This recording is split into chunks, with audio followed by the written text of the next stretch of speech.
guys, welcome to my channel. My name is Daisy. So for today's video, I am going to be reading my subscribers' scary stories, but with a twist. I'm just going to do a voiceover so you guys can enjoy listening to these stories while you cook, while you clean, while you drive, have it in the background, and enjoy some spooky paranormal stories. So if you are interested, grab your snacks, grab your cobija, and let's get straight into it.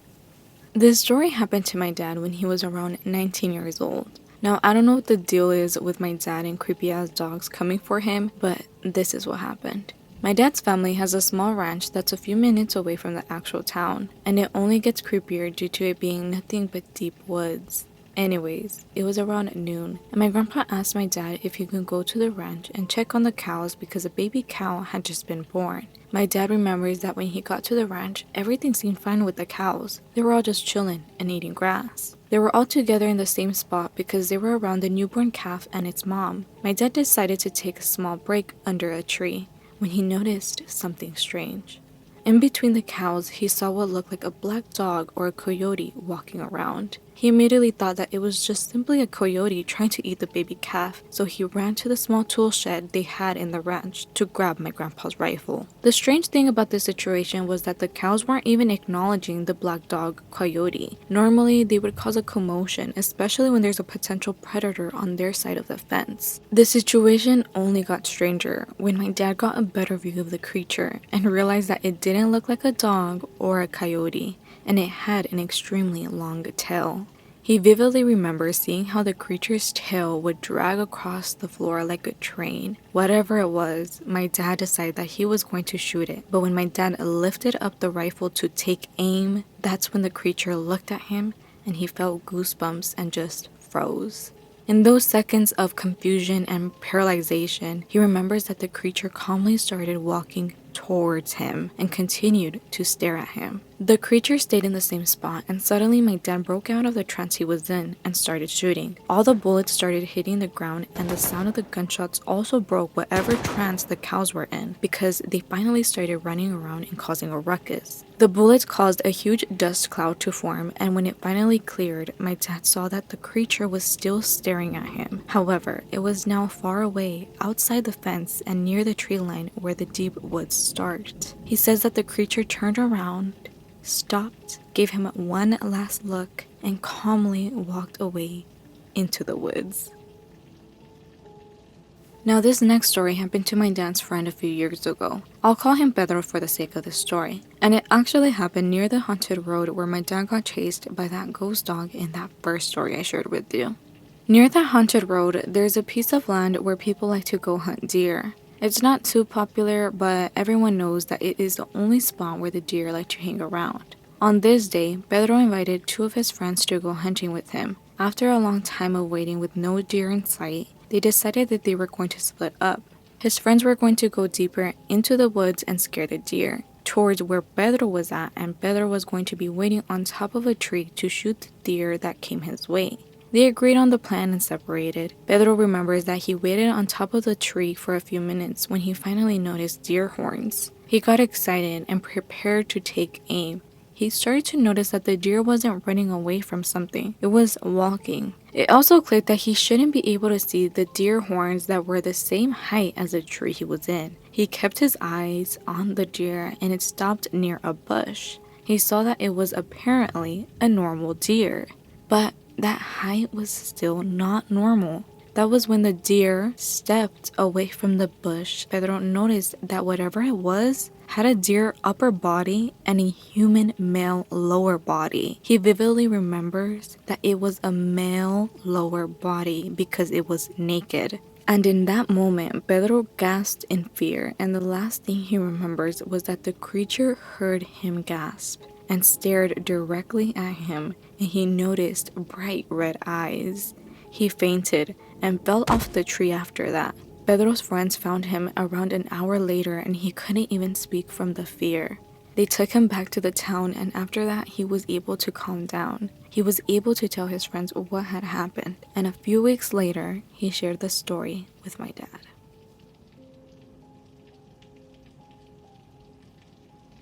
Hello Daisy, where I live is in Denver, Colorado. I live in an urban area considered to be the most haunted area in Denver due to this park across the street from my house. The park is called Cheesman Park.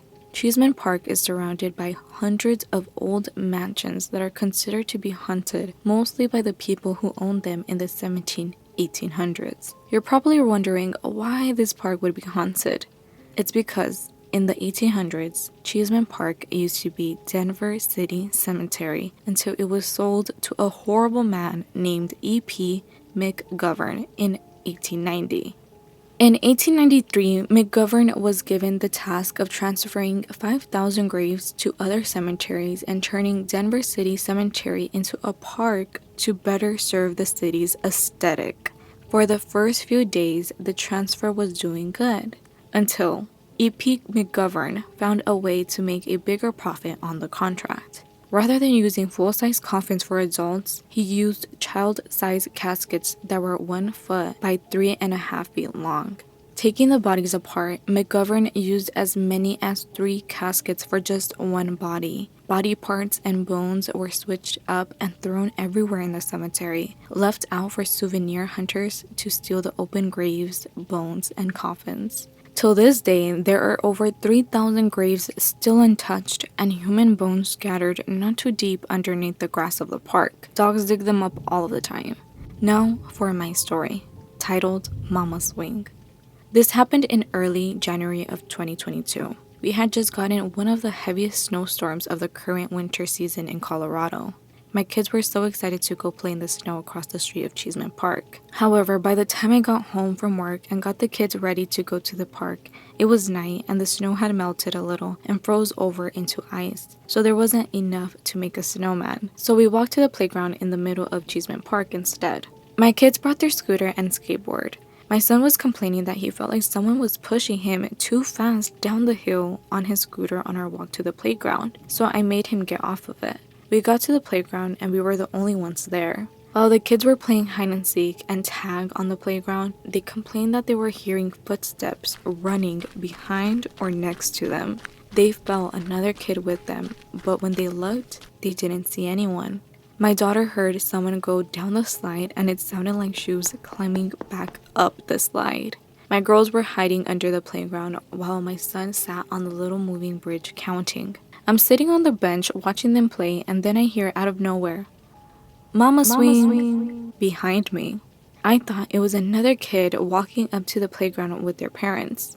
But when I looked, I saw no adults with children, just people walking their dogs on the sidewalk. I look back at my kids and I see the little moving bridge that my son was sitting on move as if someone jumped on it because my son held on the rail so he wouldn't fall off. My 3 kids came running to me scared saying, Mama, someone's on the bridge with Zion. My son Zion started crying saying, Mama, let's go home, I'm scared. A little girl jumped on the bridge and tried to make me fall. While I'm sitting there listening to them, I hear a swing squeak. I look over and only one of the 2 swings was swinging, never slowing down or stopping, while the other swing was completely still. Mind you, there was no wind, no one else was playing at the playground, and no one near the swing set. All of a sudden, we hear, Mama swing, coming from the area of the swing set. I started recording, and if you look close enough, you can see both swings. One completely still, and the other one swinging as if there was a little kid swinging, asking me to play with them. It all makes sense. Maybe this little kid was all alone looking for her mama and waiting for her to come back to get her. And whenever kids play at the playground at Cheesman Park, this little kid tries to play with them, not knowing that they're no longer living and asking us to play with them. This makes me so sad and I cried about it for a couple of days. I still get teary-eyed thinking about it. Now every time we go to the playground, my kids always bring extra toys and encourage the little kid spirits to play with them so they won't feel alone. And you know what? They do.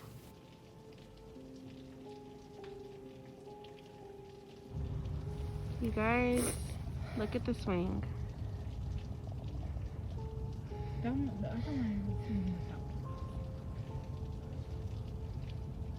Look at the swing.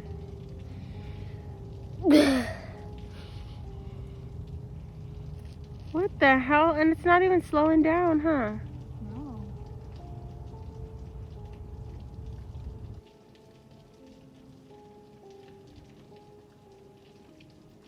The first time I've encountered a spirit was way before I had my children. It all started one night when I was at home with my boyfriend, now baby daddy.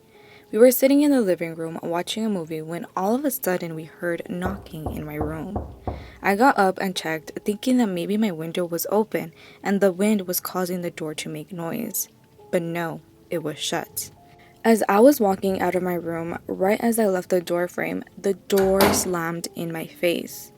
I love horror and all things spooky, so at first it was crazy cool until I went to tell my boyfriend and I saw this dark shadow standing right next to him. And I swear, girl, my boyfriend had this lost look on his face and his mouth kept on moving as if he was talking to someone. I started to call out his name. It took a while for him to break off from the daze, and I asked him who was he talking to, and he said he was talking to me.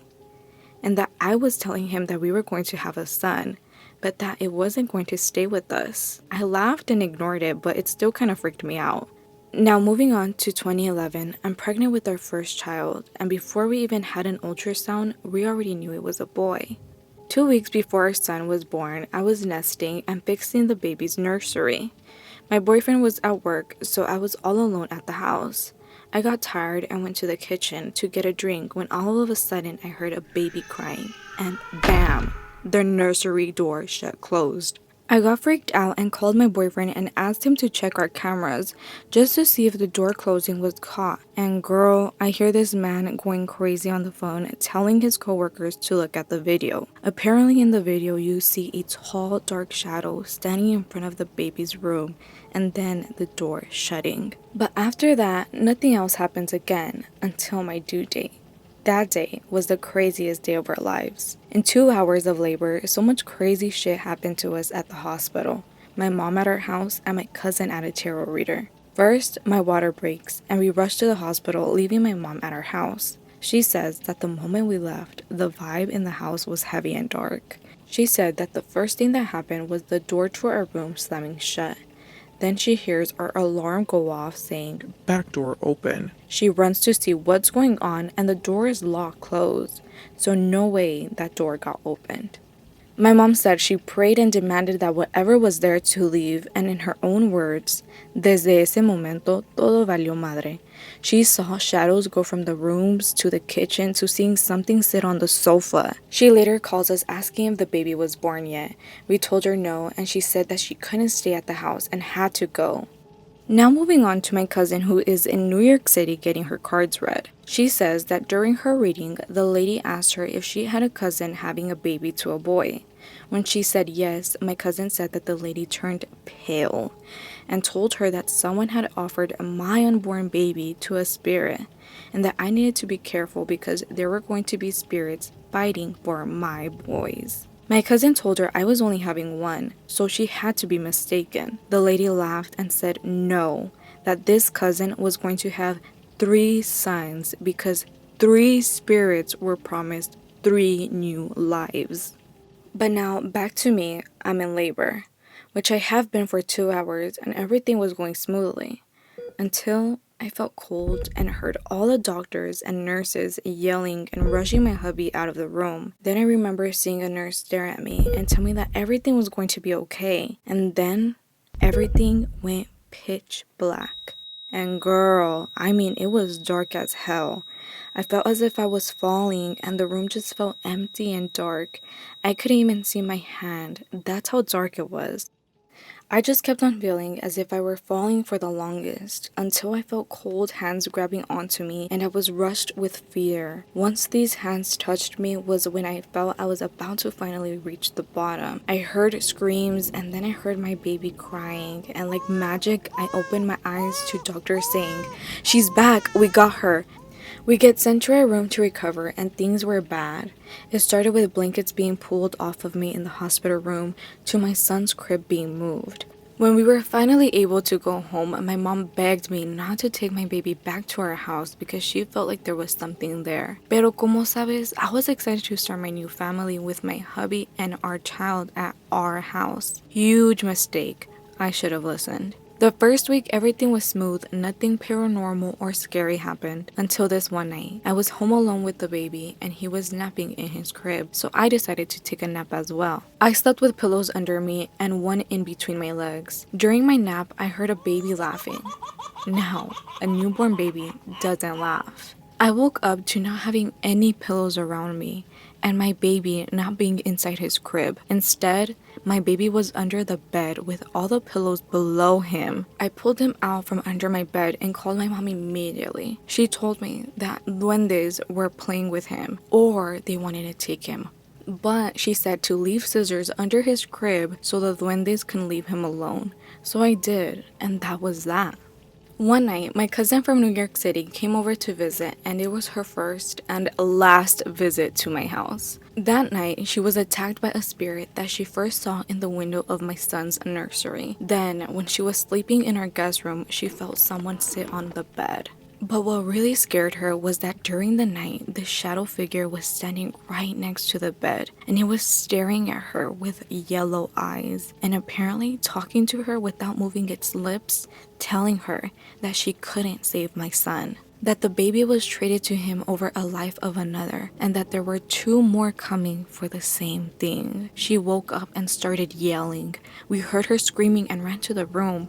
My boyfriend turned on the light and all we saw was dark smoke. She told me what happened and I felt scared because who trades kids' lives, right? Years passed and indeed I have 3 sons. All of them have seen a viejito who protects them. In our house, our oven turns on all alone. The kids have full-on conversations with the walls. And recently, I found out that in 2008, my aunt's kids in Acapulco got sick with dengue and they weren't going to make it.